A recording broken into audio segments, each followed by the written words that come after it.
우리는 살아가면서 수많은 왜라는 질문을 던지곤 합니다.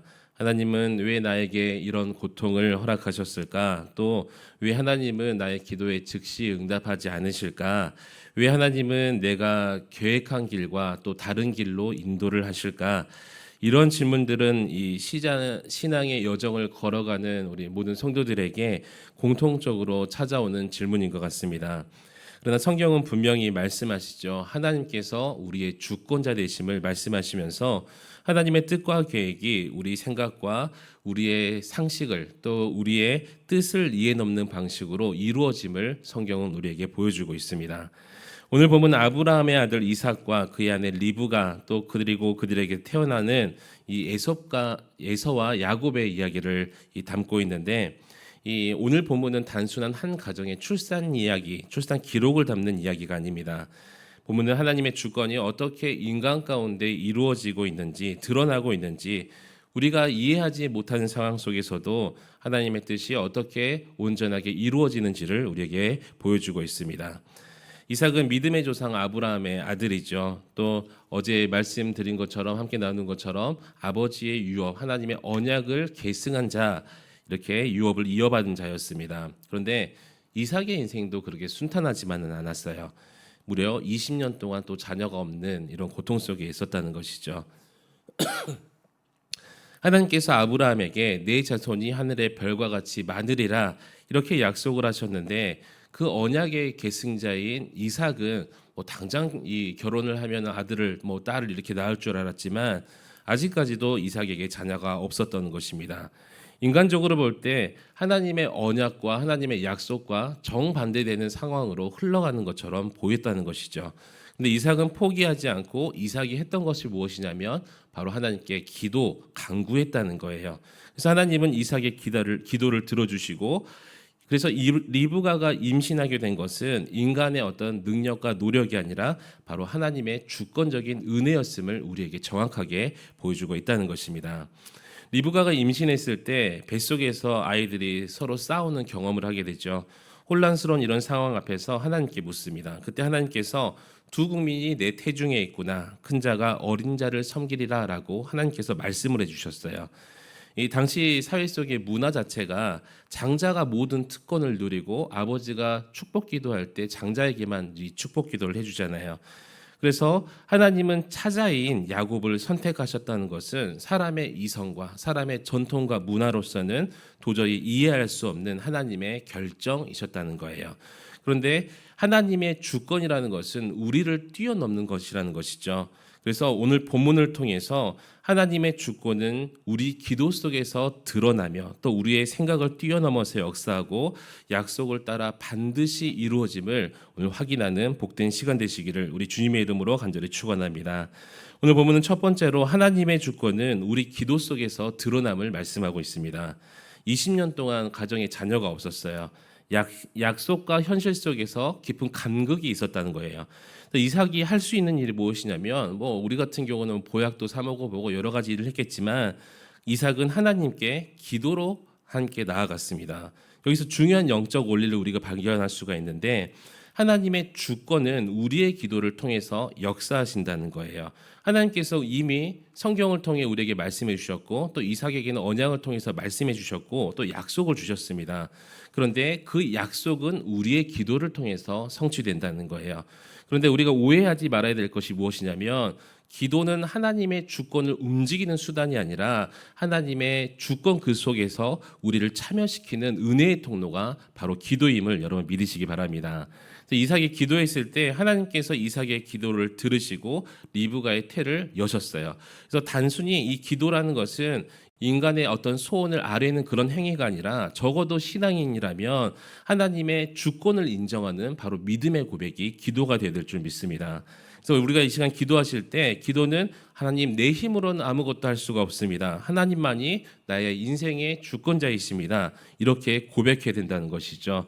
그래서 기도하는 사람은 이미 하나님 앞에 내가 무릎을 꿇었다 이렇게 고백하는 사람이라는 거예요. 기도를 멈춘다는 것은 그래서 하나님의 주권을 인정하지 않는 자이기도 한다는 것입니다.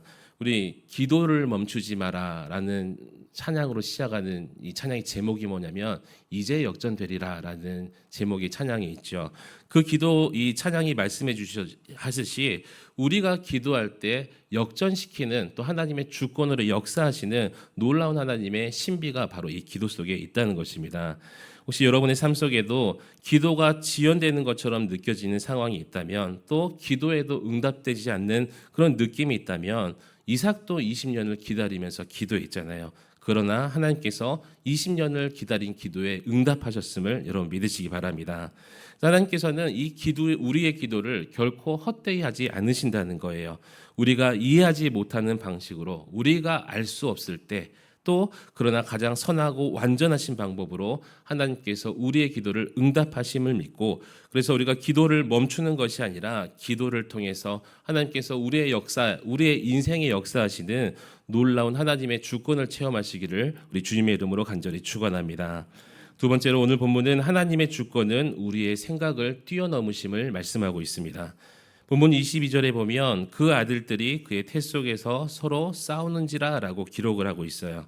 아직 태어나지도 않는 아들들이 이 뱃속에서 뛰어노니까 싸우니까 리브가가 마음속에 혼란이 있었던 것 같습니다. 그리고 하나님께 물어요. 기도했다는 것이죠. 이같이 되었으면 내가 어찌할꼬. 그때 하나님께서 리브가에게 놀라운 말씀을 주십니다. 두 국민이 내 태중에 있구나. 큰 자가 어린 자를 섬기리라 라고 말씀을 하셔요. 또 인간의 상식과 전통을 뛰어넘는 말씀을 하셨다는 것이죠. 장자 가문의 중심이었던 고대 사회였고 또 장자가 모든 권리를 누리는 사회였습니다. 그런데 하나님께서 선택하신 것이 바로 장자가 아니라 차자 야곱을 선택하셨다는 거예요. 우리 생각으로 이해할 수 없는 선택의 결정이었다는 것이죠. 그래서 오늘 본문을 통해서 하나님의 주권이라는 것은 우리의 생각과 전통과 우리가 이해하고 있는 이런 방향들과 전혀 다른 그것이 하나님의 주권이고 그것이 섭리임을 여러분 믿으시기 바랍니다. 내가 보기에는 더 나은 길이 있는데 누가 봐도 고속도로가 가장 빠를 것 같은데 하나님은 다른 길로 우리를 인도하시는 거예요.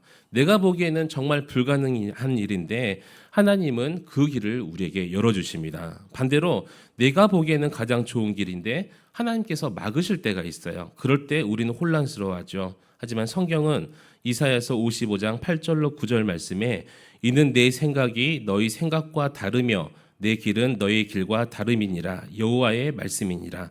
이는 하늘이 땅보다 높음 같이 내 길은 너희의 길보다 높으며 내 생각은 너희의 생각보다 높음이니라. 아멘.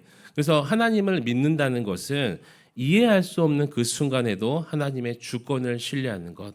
용서하지 못하는 사람을 용서라고 했을 때 그 하나님의 말씀과 주권을 신뢰하면서 나아갈 때 하나님께서 놀라운 것으로 우리에게 갚아주실 줄 믿습니다.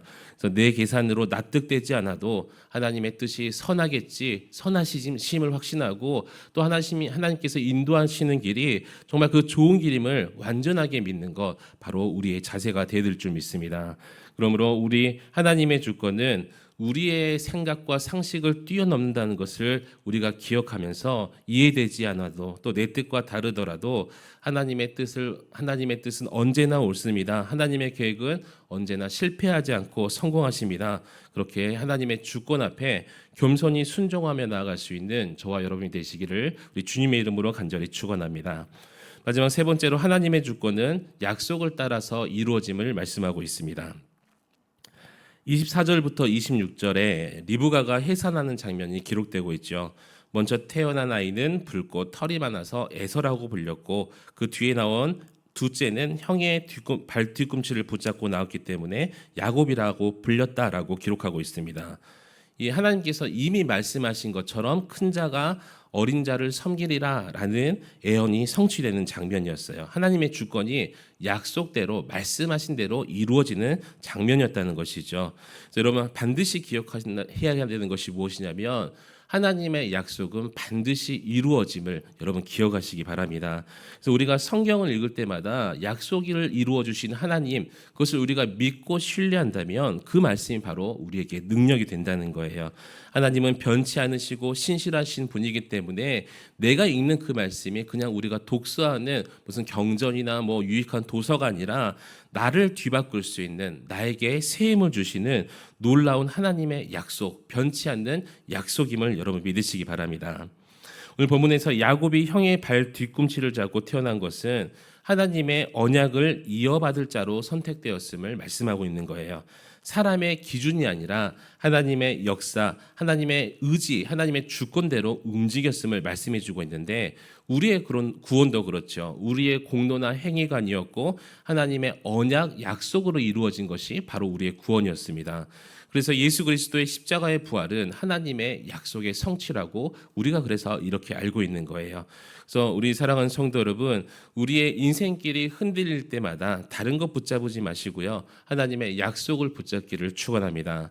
눈앞의 현실은 정말 불안해요. 하지만 우리는 기록된 말씀, 성경을 보면서 하나님의 약속을 붙들면서 결코 흔들리지 않는구나. 세상은 변해도 사람은 부모조차도 믿지 못하는 이 현실 속에서 영원히 변치 않는 그 하나님을 바라보면서 약속을 따라 역사하신 하나님의 그 주권을 신뢰할 수 있기를 우리 주님의 이름으로 간절히 축원합니다.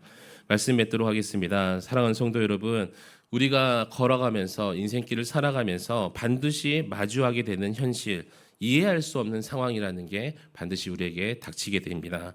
내 삶의 사건과 과정들을 돌아볼 때 인간의 지혜로는 절대 설명할 수 없는 고난과 눈물의 시간들이 또 우리의 인생에 있었고 앞으로도 있을 것입니다. 아무리 기도해도 응답이 지연되는 것 같고 하나님이 침묵하시는 것 같고, 이런 상황 속에서 우리는 낙담하고 실망할 수가 있어요. 그러나 오늘 본문은 우리에게 분명하게 말씀하시죠. 하나님의 주권은 침묵하시는 게 아니라는 거예요. 하나님의 뜻과 약속은 실패하시는 것이 아니라는 것입니다. 하나님은 오늘 또 우리에게 말씀하시죠. 시편 37편 5절 말씀에 너는 내 길을 여호와께 맡기라. 그를 의지하면 그가 이루시리라. 아멘. 그래서 우리는 길이 막히고 이해가 안 될 수도 있지만 하나님께서는 우리의 길을 아시고 우리의 길을 열어주신다는 거예요. 여러 가지 방법이 있겠죠. 때로는 형통의 길로, 때로는 고난의 길로. 하지만 우리의 인생길은 하나님께서 영원 전부터 계획하셨고 지금도 그 주권 가운데 인도하시며 마지막 그날까지 우리를 책임져 주시는 분이심을 여러분 믿으시기 바랍니다. 그래서 오늘 말씀을 새기면서 내가 이해할 수 없더라도 하나님의 주권을 순종하는 믿음의 사람으로서 올바로 설 수 있기를 우리 주님의 이름으로 간절히 축원합니다.